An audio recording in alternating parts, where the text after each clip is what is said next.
Good morning to everyone on the West Coast, Robert Swan, and evening everyone in Europe, and late evening in Asia.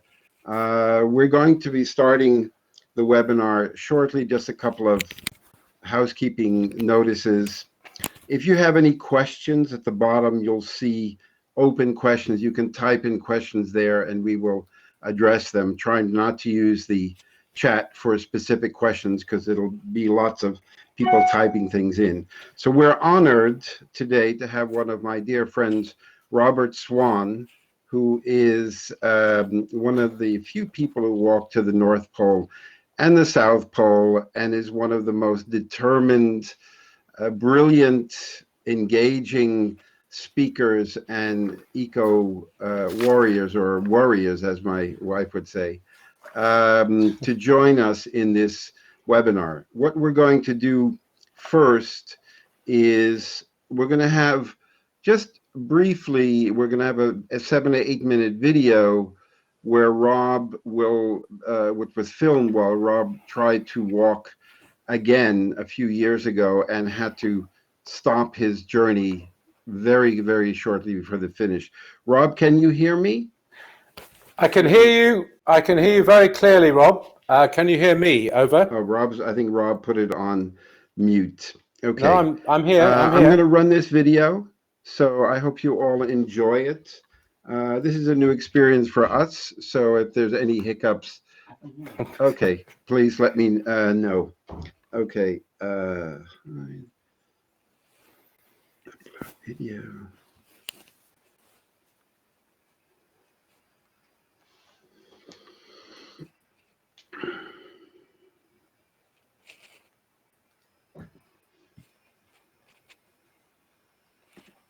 Okay, here we go.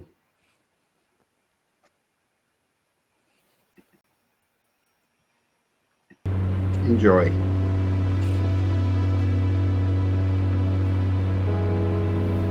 For the past 34 years, I've dreamed of crossing the Antarctic landmass. In 2017, I was evacuated when my hip disintegrated 300 miles from the South Pole. I'm giving everything I've got to keep up everything. I've never tried harder in my life for anything. Ever. Now, I'm returning for one last attempt.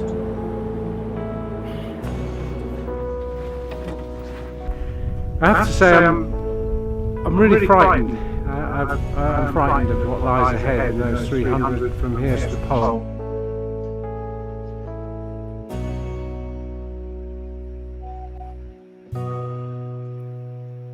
Well, here we are at Peel Mountains, and 2 years ago I was in really bad shape, arriving here after 300 miles from the edge of the Antarctic that way, and because of my hip and general deterioration I just couldn't carry on to the South Pole, which is that way 300 miles. And 2 years on, with a brand new hip, I'm here, and the dream is to complete those 300 miles, and that over 34 years would have meant, which matters to me, a crossing of the Antarctic continent. We're gonna get going to the pole. Alongside the dream of crossing the Antarctic landmass, this expedition will showcase energy and sustainability solutions in action. It also underlines my lifelong commitment to the preservation of Antarctica.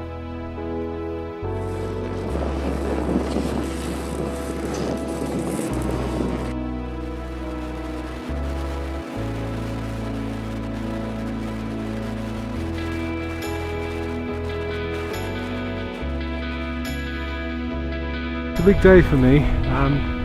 Exactly 2 years ago on the 14th of December I had to quit the journey to the South Pole on the South Pole Energy Challenge, and it was one of the worst days of my life.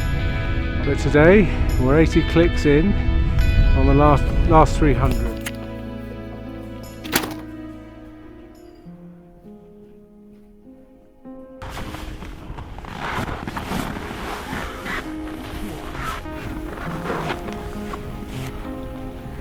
The wind chill factor out there has fallen to -40, and 430 miles from the pole, and it's really cold. Without energy, we die. So what's absolutely key at this second is to try and get the stove here that's running on renewable fuels going. It's got to go. And look at it, renewable fuel burning perfectly.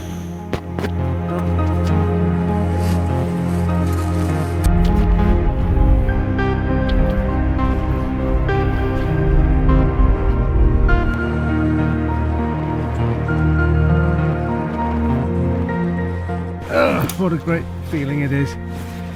There isn't really much fun at all walking to the South Pole, but getting into your sleeping bag at night is without doubt the best part of the day by far. The fear is that if I fall over badly, when you can't see it's like being in a fog. It's almost impossible to explain what the white darkness is about, the whiteout. You cannot see anything, and my balance isn't very good anyhow. So you can't see anything, and if I fall into a hole and twist my hip, it's over.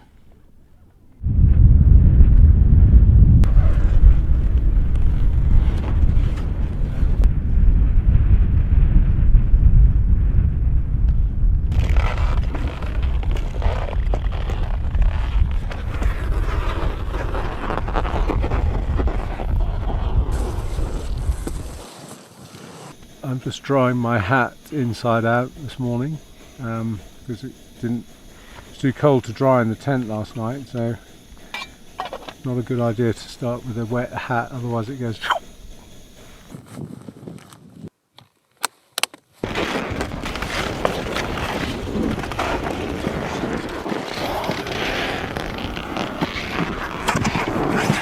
I think I can do this, and I will keep the fear there, but it was a horrible time. It was really touch and go for me. Could I do this? This is Rob Swan, day 29 of the last 300, and unfortunately disaster struck at dawn.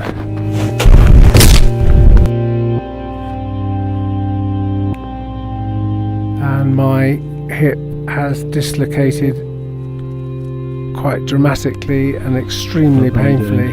Well, only less than 40 miles out from crossing Antarctica, my hips popped and I can't move, and it's over. Can't be. I have to overcome a sense of failure so near to a goal that I've had for 34 years.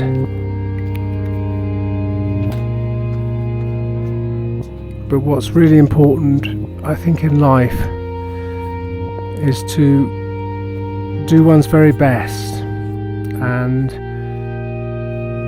I have done my very best.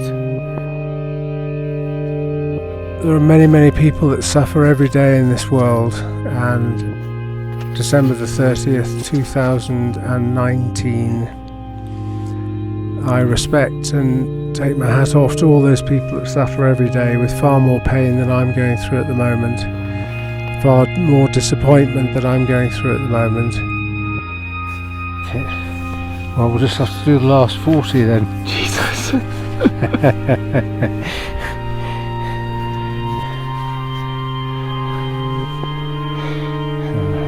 It's not an easy thing to do, but I'm still in the ring.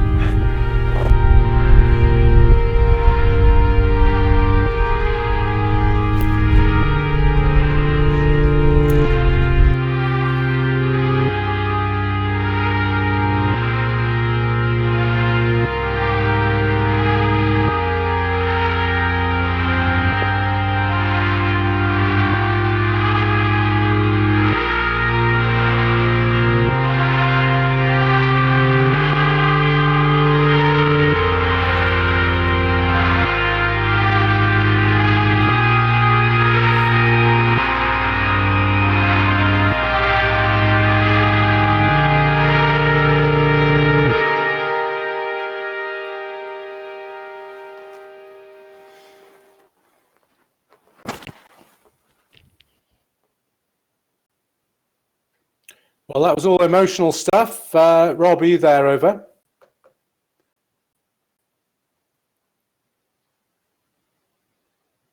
Hello.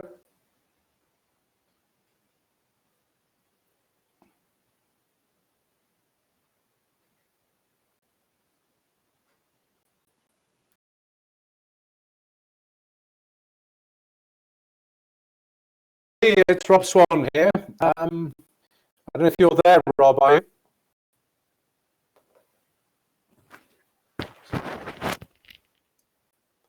The mic is on. Can you hear me now? I can hear you very clearly, Rob. That was very emotional stuff. I feel quite blown away at watching that again. I can hear you. Can you hear me? Over.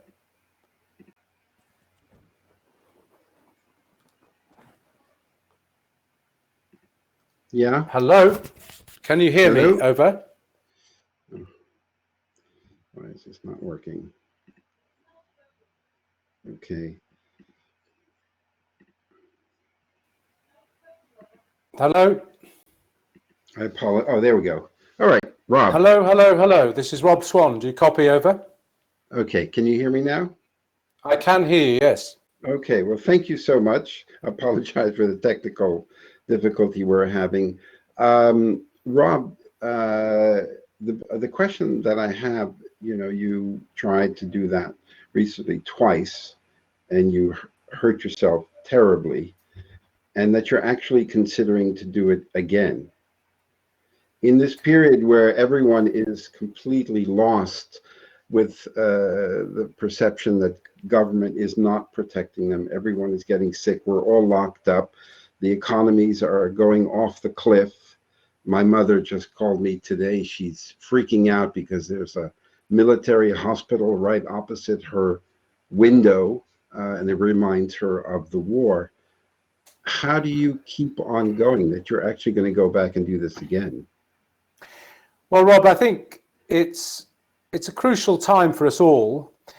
And I think the first thing is to, I've had some pretty difficult times. I mean, watching that film, I was in tears actually, and I've seen it. I made the film. It was a big hit. But I feel that when things like that happen to me, what I try and do is to remove the immediate. Mm-hmm. And all of us are going through a tricky time now. Mm-hmm. And it's really important to have a plan. And as you might saw in that film, the first thing I said is, we're doing the last 40. It's happening. So in my mind, I don't dwell when there's a very difficult situation, which we all have now. I try not to dwell on the situation too much until I have a plan. And I think for all of us, we need to have a very, very clear plan of at least saying, how are we going to manage our lives? What are we going to do for the next 30 days? And then possibly have plan B if this continues for another 30 days. To dwell simply lying in the tent with a dislocated hip in more pain than I'd rather not revisit, I feel that I had a plan going immediately, and that really helped me. And I think having that plan, and all of us can sit, whether we're locked down or locked out or whatever we are, I think it's important to have a plan at this stage for motivation, inspiration, and to feel like we're going to move this forward eventually. Okay, but most of the people that are listening in and will listen in are not Robert Swan. They don't have your stamina, determination, will, even if they're great at organizing a plan. So what do they do? Well, I think the first thing is to have a perspective. And again, I've tried, and honestly, people think I'm something, but really I'm just as vulnerable as the next person. That film of me going to the pole, I was absolutely terrified before, during, and I'm still frightened by the place and what happened. But I think it's perspective. Right now, we need perspective. And I think it's not a bad idea to think in terms of where we are. We're on the tiny little planet, Rob, in the middle of a universe that goes on forever. the planet one day will blow up, so it's not forever. We all watching this program will see our time out here on Earth. And I think it's important to have that perspective to grab hold of this situation. You know, in many times in my life, we faced unbelievably terrible situations like ice caps melting beneath our feet, walking to the North Pole, nearly dying. You know the story. But each time I've tried personally and with the team to have some sort of perspective about where we are, why we're doing this, and how we move it forward. And I think that's important. And personally, right now, I'm locked down on my own in California. Nobody here. I've spent the last, 12 days on my own here at home. And I think one of the things that is important, really important, that if we go into this time and stay the same, we'll miss the chance. So I think in any situation, if you go into a new situation, try and change yourself. So don't laugh, Rob. I'm not a flexible person. I have a brand new hip. Really? I'm not very flexible in the body. Oh, okay. And I've been, after the hip injury, which did bloody hurt, I have to say, I've taken up for the last 10 days, much to the amusement of all of my family and friends, I've taken up yoga, which I've never done properly. Okay. Good for So you. I think when you go into a new situation, don't be the same person that you were, if you can, in that new situation. Make a change. Take it as an opportunity. That's possibly what I'm trying to do personally. And to finish off the South Pole thing, honestly, Rob, I can't look at a map of Antarctica for the next, however long I'm going to live on this planet. And I might say my mum is 104 and I'm 63. So maybe I've got a couple of years left. But however long I stay on this planet, I cannot look at a map of Antarctica and see that there were 40 miles to go to have finished a 34-year mission to have crossed Antarctica. So I'm bloody going back just to finish the job. It has to happen.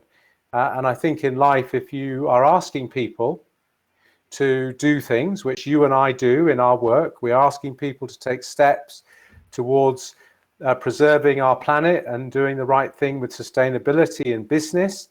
I think it's important that I walk the talk. I finished that expedition. So that's the South Pole job completed, hopefully at the end of next year, December 2021. It's a drive that you have. I mean, you've done this many, many, many times in incredible adversity, ships collapsing and running out of money multiple times, and you keep on bouncing back. The ultimate Humpty Dumpty just keeps on bouncing back. As much as you get beaten up and knocked down, you get back up. But that is not easy. That's easy to say that you do that. That is not easy to do. Well, I agree, Rob, and I'm talking to a person who I respect hugely, and I count you as a great friend. You've bounced back too, and from my own point of view, that I think it's really to do with the fact. I think it comes down to age a lot too, and it really doesn't matter whether you're 25, 35, 45, 54, 5, or in my case, pushing 65. What I've always done to keep going, to be motivated, is to always think, well, how's things going to look in 20 years from now? I'll be 83, Rob, right? But go back 20 years from now, was the millennial. It was like, 2000.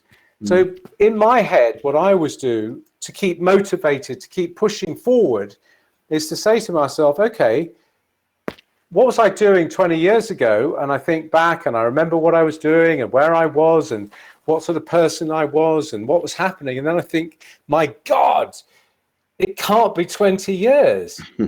It's gone so quickly. So my brain says to be motivated to keep pushing forward, all I've got until I'm 83 and a real pain in the butt to everybody is another 20 years.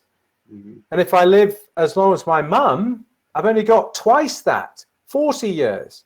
So I think time is a huge motivator. And at this time, I think it's so important that we take this opportunity. We don't just say, ooh, well, isn't it terrible? We're all locked up in the house. We're doing new things.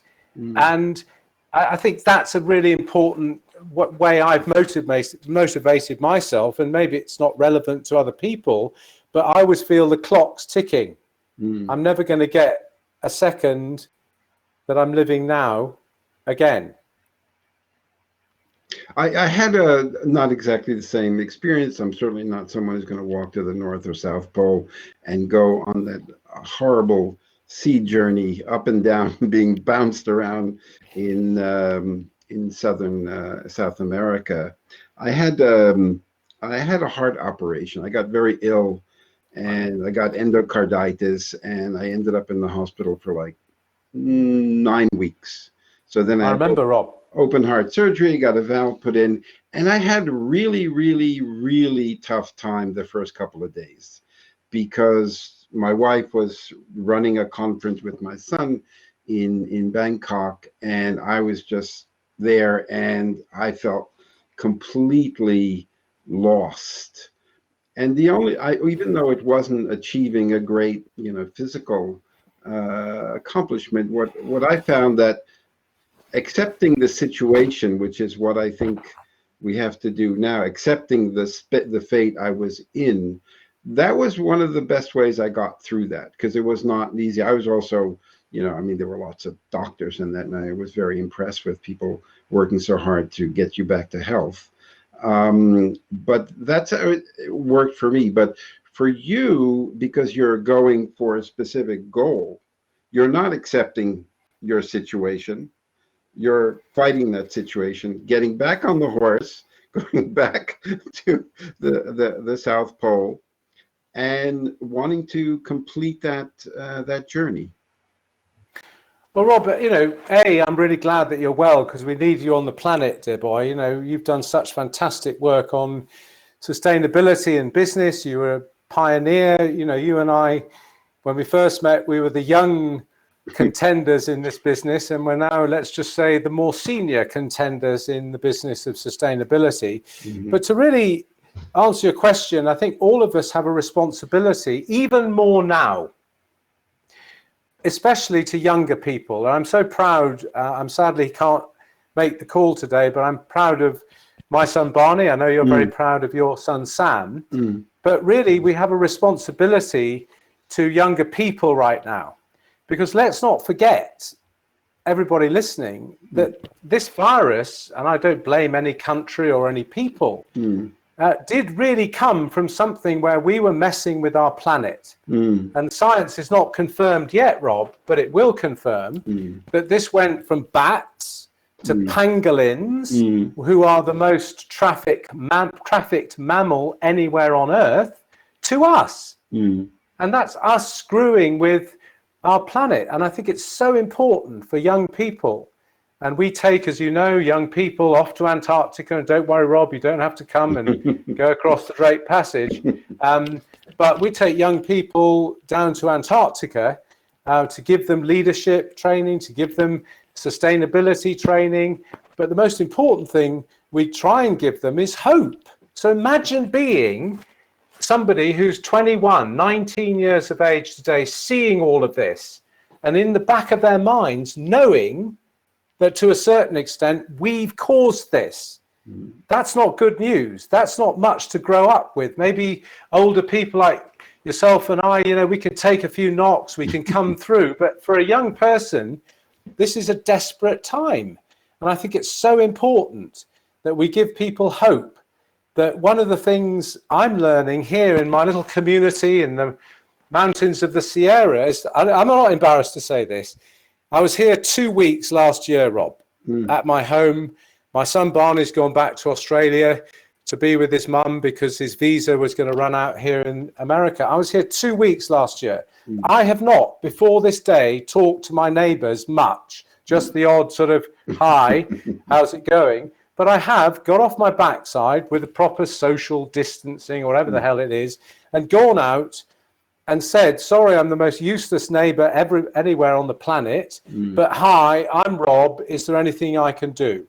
It's pathetic to say that, but I think it's terribly important that all of us are thinking, what's it like to be a young person now? Not good. And certainly as an older person, people feel very vulnerable. And instead of going in on ourselves, we need to go out and give as much as we can back, give people hope, and inspire them in a small way. Because I find that inspires me. It really does. And I don't know whether that makes any sense, but it's what I've been trying to do. No, it does. I have various conversations lately. I get a lot of requests from people. Oh, this is the end of sustainable finance. It's over. Forget climate change. Nobody's going to spend any money. Nobody's going to put any money into clean tech and ESG and impact. Game over. Everybody's just going to be in survival mode and go, forget it. And they said that exactly in 2008. The same thing. Exactly the same. It's over. Shut down the doors of TBLI. No one's going to be interested. And the complete opposite happened. It actually grew significantly. I'm more of the feeling that this will actually be one of the greatest opportunities to reset the planet and hopefully also the financial system. We have some weird reactions to the coronavirus, where in parts of Asia they seem to have addressed it aggressively and have got it under control. India is in lockdown, and a lot of Europe is in lockdown, parts of the US are in lockdown, and that many people are volunteering for the healthcare, doctors are working overtime, people are producing masks to help each other. But at the same time, I see people buying more guns and more ammunition as a reaction to this, particularly in the United States. So yes, we will have these weirdness as aberrations, but the trend was very clear. I'm hoping, and I believe that this will happen, that people will see we screwed up the planet, and it's really expensive to fix it. Yeah, well said, Rob. And if we just put in affordable public health care, the way as Germany has done, which is maybe one of the reasons they have they're able to they have fewer deaths. I don't know if that's the reason for Italy having so much more, or just older people. But I see this as a great opportunity. Yeah, it's painful. We had to also postpone our event, and people are afraid, they don't want to spend money and things like that. Yes, that's all happening. At the same time, take a step back and look at how this might be a great boost to what we've all been working for. So I'm actually psyched, and kind of, I don't know if you've ever seen the movie Wag the Dog. So it's a great film with Dustin Hoffman and Robert De Niro, and there's one scene where a lot of things were falling apart with their plan of trying to make a pageant to get the president out of trouble. And they came down with this long list of problems, and Dustin Hoffman, who was a producer, he said, this is nothing. We had this and that. It's a very funny scene, but it's similar to, I think, what we're dealing with. I'm not pessimistic. I am concerned, that people are having difficulty in dealing with this. They're afraid of getting ill, and they're afraid of getting ill in a country that won't take care of them. That's their greatest fear. I think on the financial side, Rob, the sustainability side, it is up to us to make sure that we're raising the game, because things will come back. Of course they'll come back.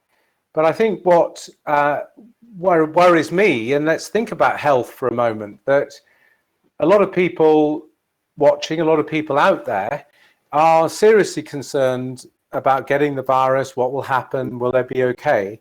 But one of the ways of dealing with that is, when you feel totally closed in, I especially put my beautiful Trek bike behind there. They very kindly sponsored that bike, and it can ride on gravel, it can ride on roads. It's fantastic. And I have, on purpose, as I say, apart from the yoga, don't laugh, I've been spending a huge amount of time, and I'm lucky because I do live in the mountains and I can bicycle, miles from people, not 2 meters from people. But I have actually thought to myself, this has really helped me. And I think all the people watching should make more effort to move, because we have been in some damn tight spots when ice caps have been melting beneath our feet. We've nearly died because of all these things. And the message was always, we have to keep moving. And whether it's 1 mile a day towards the pole or 2 miles a day towards the pole, that's better than nothing. So I think it's terribly important for all of us, within the rules laid down by the various governments. No one's saying we can't exercise.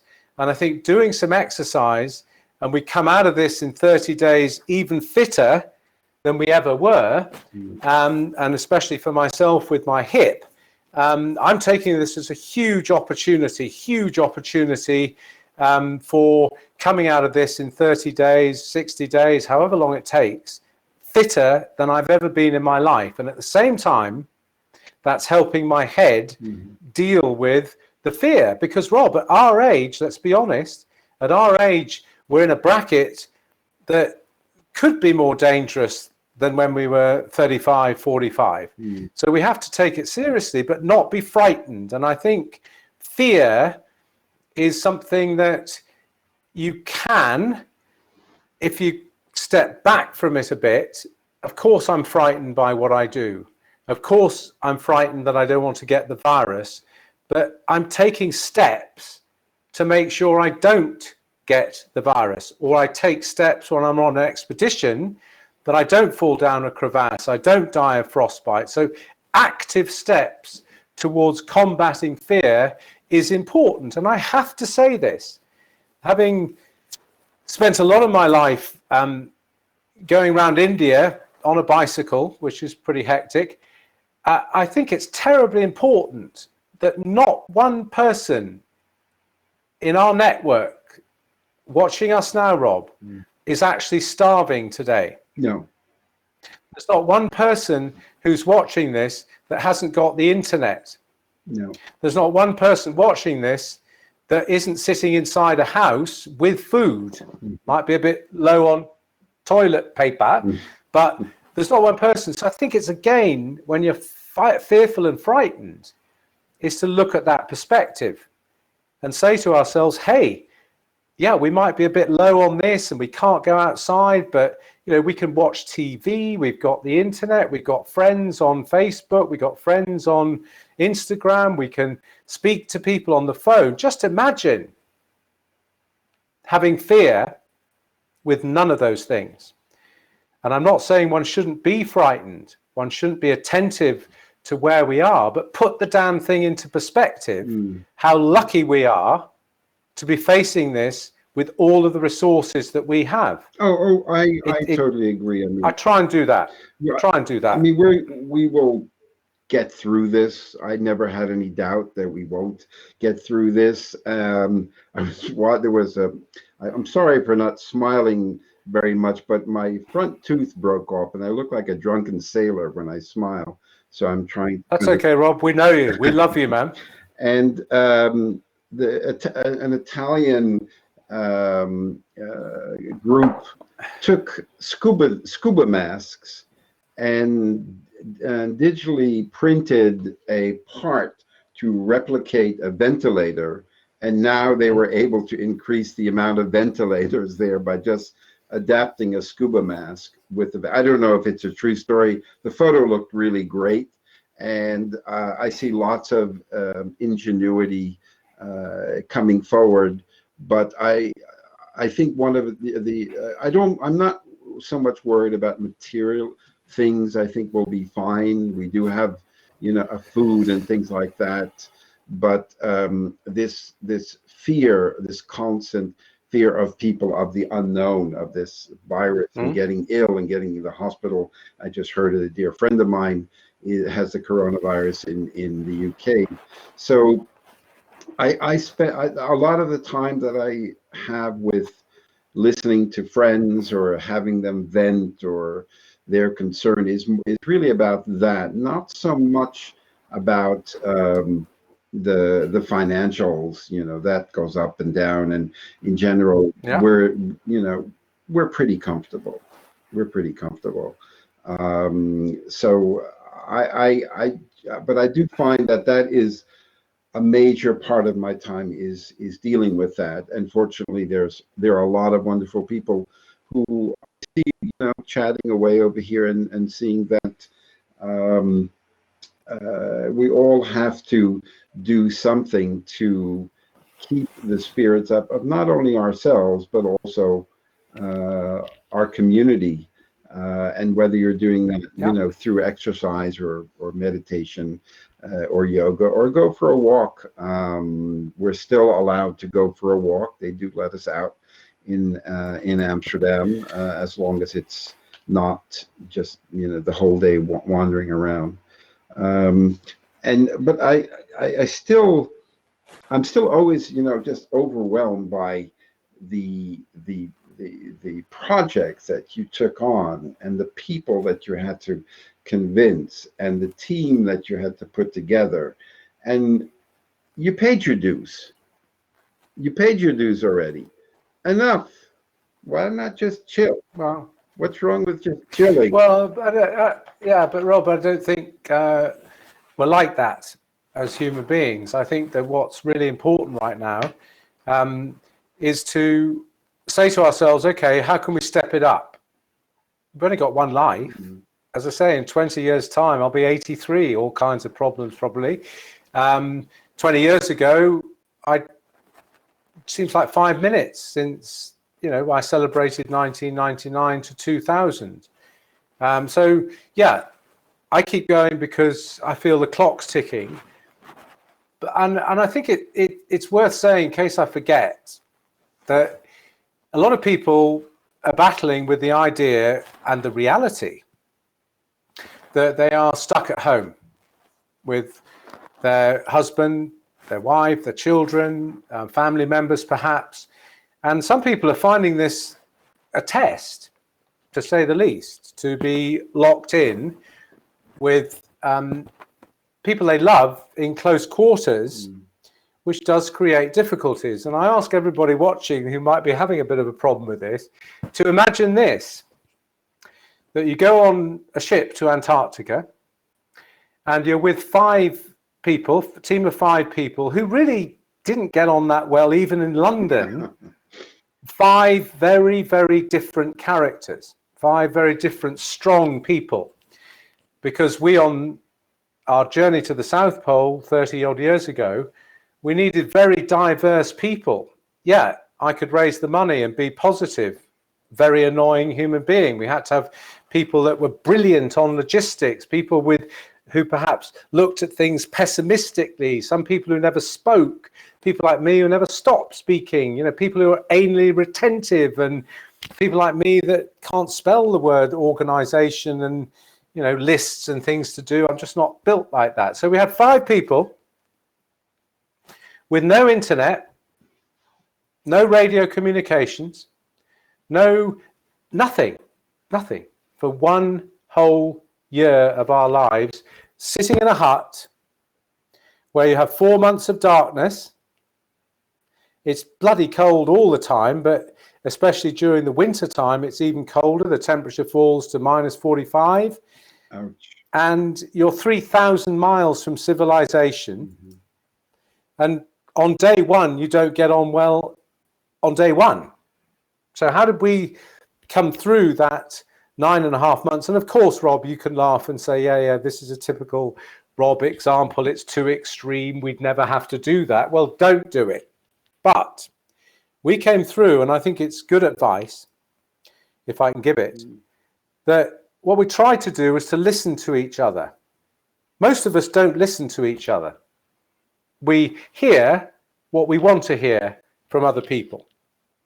And secondly, to try to say it as it is, not say what you think other people want to hear or what you think sounds best coming from you, but to listen to what any members of the family are really saying, and also to tell each other as it is, to not allow irritations to kind of grow inside you, and then it all falls to bits because we tell each other the truth and it's not really the truth, we're just upset. So listen and tell the truth during these confined periods. And the last thing, and as you'll notice, Rob, I'm wearing a tie this morning with I was curious, a shirt. Curious about that. Thank you. Yeah, I know. I ironed this shirt myself. As my son will tell you, I'm quite good at setting fire to shirts when I iron them. But why did I do this? Why? Because I wanted to create, I could be here in my bicycle clothes, but I wanted to create something a bit different during this lockdown. And I wanted to have something special, because I don't often, as you well know, I don't think you've ever seen me in a bloody shirt and tie. No. So I wanted something special. So during this lockdown time, do things that are special. Do something different. Do something that people go like, what? That's a bit odd.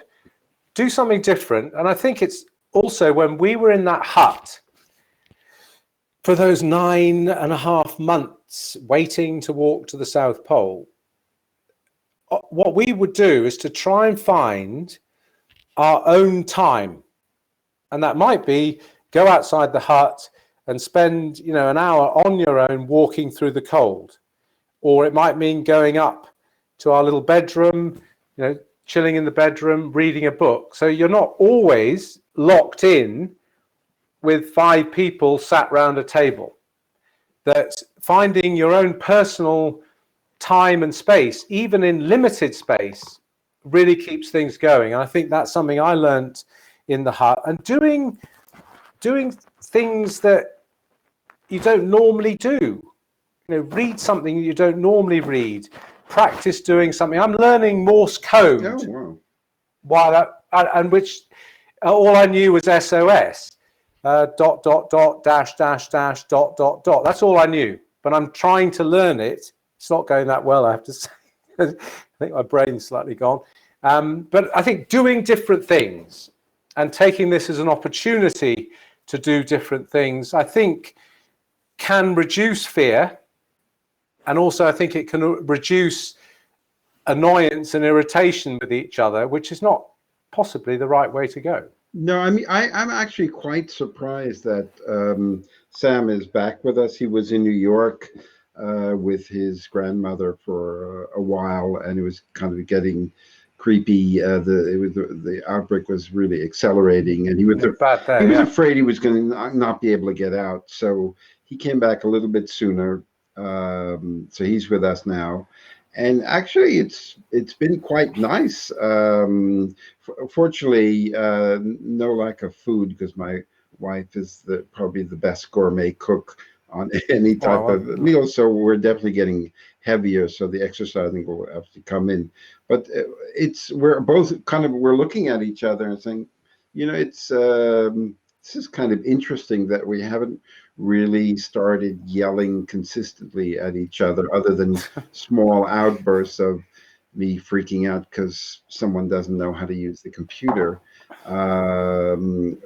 But I do that all the time, so not just this. And maybe this is this period. Some are putting down on chat about time together rather than a lockdown. I see a lot of uh, really beautiful humanity out there, a lot, and people just, willing to help someone because it's the right thing to do, and coming together. Yes, there's fear, but at the same time, I guess maybe I'm an eternal optimist, and I do Yeah. see the positive side of this. I don't know if I have the determination that you have to, go through another long journey over the ice and make it to that end. I'll be happy, saying, okay, I went to the North and South Pole. That's enough. But that's just different. And when you were the first time and the second time that you were walking across the ice, I'm sure there were lots of dark moments, many dark moments. You said, what the hell am I doing over here? It's cold and not Yeah. fun. And no houses, no kind of drive-ins along the way to, refuel. So and you were younger, uh, Yeah. maybe more fit, maybe less fit, I don't know, but less experience. How did you keep on going? Well, I think actually, let's go back to the expedition that everybody kindly watched at the beginning, the last 300. I have to be honest in saying that possibly the reason that I'm the first person in history to walk to both poles is because I never looked up. I just put my head down and went for it without radios, without backup. It was head down, and I hated every single day of walking to both poles. Every day. Not one time did I actually enjoy it, because it's not something that you normally enjoy. It's hell. We lost weight. It was just a huge battle. But I was young enough and stupid enough to do it. And I have to say, the best possible people to get me to the pole. Let's be honest about that Roger Meir and Gareth Wood to the South Pole, I'd still be there thinking about it if it wasn't for them. The North Pole, our hero of Russia, Dr. Mikhail Malakoff, he got us to the pole. I didn't get there, I just followed them. What on the last expedition, the last 300, I learned so much about leadership, and it was a really effing bad moment to have my hip blow out 40 clicks out from the pole, but let's not go there. What happened before was interesting, because I had to have the best people possible to make this journey. I had to have the best. So I chose, and they accepted, thank goodness, Johanna from Sweden and Katinka from Norway, two of the top class, the best polar travelers in the world. I mean, Johanna holds the record from the edge of Antarctica for a woman on their own to the South Pole. This is like some serious people. Katinka's from Norway. She could ski before she could walk type of person. These are amazing people. And I found myself and Kyle, our brilliant cameraman from South Africa and Norway, we would be in our tent, and the girls did not mind us saying the girls. I didn't know what to call them. We said, do you mind being called the girls? They said, that's cool by us. They showed me, actually, anybody who knows me will not believe what I'm about to tell you, that I actually, Rob, for a few hours, possibly even a couple of days, enjoyed the journey that I was on. Why? Because I learned some seriously important leadership lessons from Johanna and Katinka, because they brought to the table a whole different way of thinking about these hard things that I'd done before. So, for example, I'm the sort of person at the end of the day, have we done enough miles? Surely we should go on for another hour. Let's keep going, stiff upper lip, battle for. The girls would just say to me, Rob, shut up. go to your room inside your tent, because we have done exactly 7.7 nautical miles today, and that is enough. You need to rest, look after yourself, go away in a very beautiful, polite, wonderfully caring way. And I learned so much about leadership from them. And Kyle, of course, he's went to the South Pole with my son Barney. And at the end of all of this is important, Rob, when it comes to young people, because as you know, that's where my passion lies, is that I failed twice. As you saw in the film, I tried to go to the South Pole with my son Barney for the last 600 miles. After 300 miles, hip blew up. Time number 1 out, failed in my head. Next time, which you've just seen, the last 300 miles to go, hip blows out, 40 clicks from the pole. Both times, my son Barney stepped up to make sure that the expedition was a success. So I was meant to be meeting him 40 miles away. I was meant to be meeting Barney with a whole team of fantastic people that came from all over the world, including a 19-year-old US Berkeley student, all the way up to the CEO of one of the biggest energy companies in the United States of America. Seriously amazing people.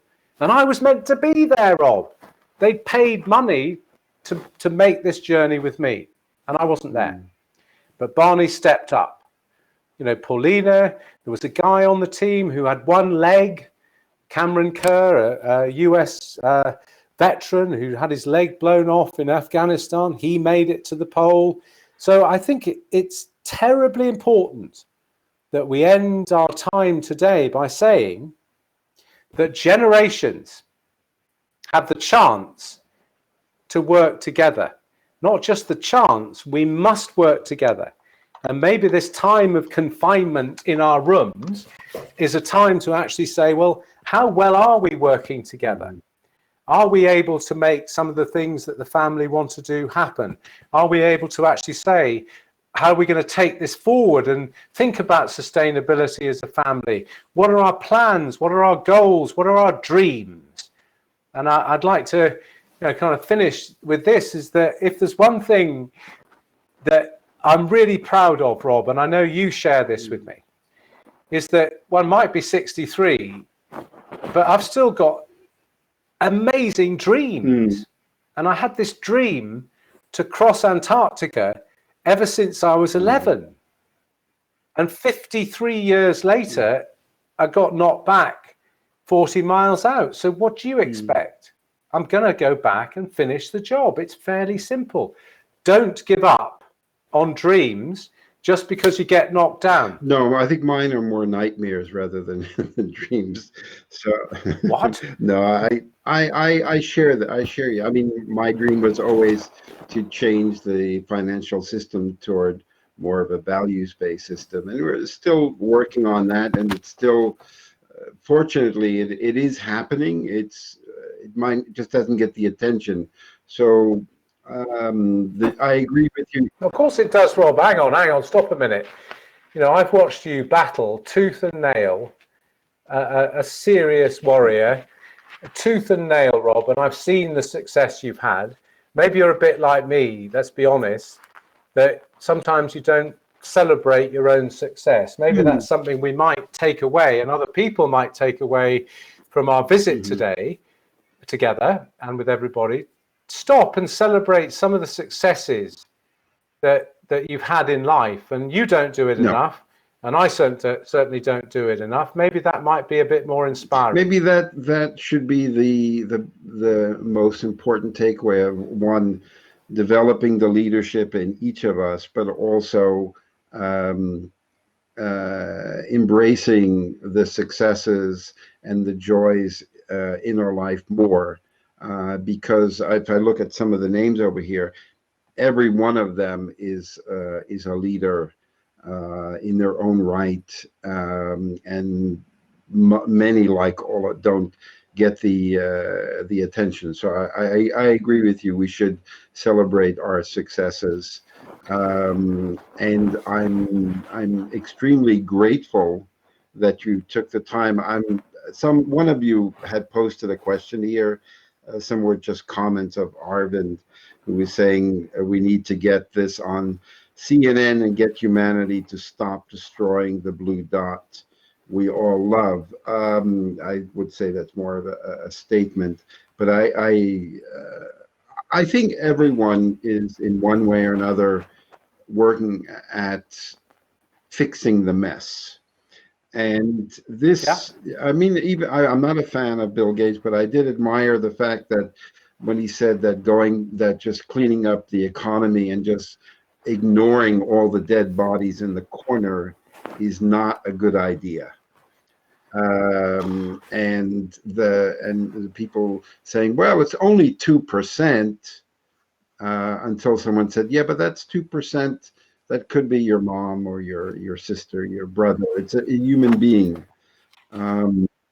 Sure. So I think I agree with you, Rob, and I think that, you know, a couple of things I've thought about is that, you know, 3,000 children die every day and have done ever since I was born from diarrhea on the planet, and we don't really think about them much, do we? And I think that, you know, when I'm walking across ice or a crevasse field, where if you fall through the Arctic Ocean into the sea and it's -40 and you get out, you're probably dead anyhow. If it's -60, you're definitely dead, and you fall into that ocean, you freeze solid. Or you can get sucked underneath the great Arctic Ocean ice cap, and that's it. You're swimming along under the ice. So, or you're walking through a crevasse field and you fall down a crevasse and you don't have any ropes to get out, you ain't coming home. But I don't think about walking across the ice and falling through it. I'm thinking about how the hell I'm not going to fall through the ice.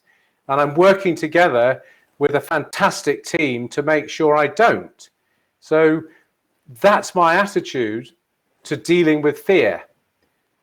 Work with the people around you, work yourself to make sure if you're frightened about this or you're frightened about that, make sure it doesn't happen. A good survivor, which we all must be, doesn't look at a problem and say, ooh, isn't it terrible? When's it going to come and hit me?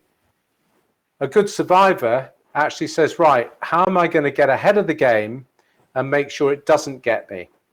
And I suppose that's the reason, Rob, that I'm still alive. So I want to thank everybody very kindly for coming to join us. It's been really fun, and I feel inspired myself today, and always inspired by you.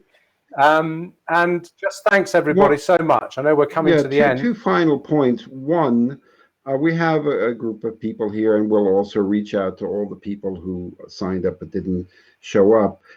What can they do to help you specifically once you're out of quarantine? So what specifically can they do? Some are very influential and generous. So how could they help you? Well, that's very kind of you, Rob. Two things. One is have a look at our website, 2041.com. You might want to come with us to Antarctica in next February. We're taking an expedition of people. You don't have to come, Rob, but others may want to. And I will be always available to come and help pick up the ball with some inspiration, some leadership messages, some messages obviously helped by you, Rob, on sustainability in business. We're going to get going. We're all still in the ring. Let's just get going. Yeah. But between now and then, let's be safe. Yes, and thank you. We also had actually a coronavirus survivor, a dear friend, Maurits Groen, who also joined us here. Oh, I know Maurits, yes. He's out of hospital, and we're grateful that he's healthy and doing the work that he's doing. And as Confucius says, it doesn't matter how slowly you go, as long as you do not stop. So you're a great people. Or as Churchill said, when you're in hell, keep going. All right. Thank you all for joining for our first webinar. If you have suggestions for topics for future webinars, please let us go. Thank you, Rob, for doing this. I really appreciate this. And stay Thanks, well. Rob. Stay well. Stay well to all you. All the best, Okay, everybody. bye-bye. Thank you very much. Bye.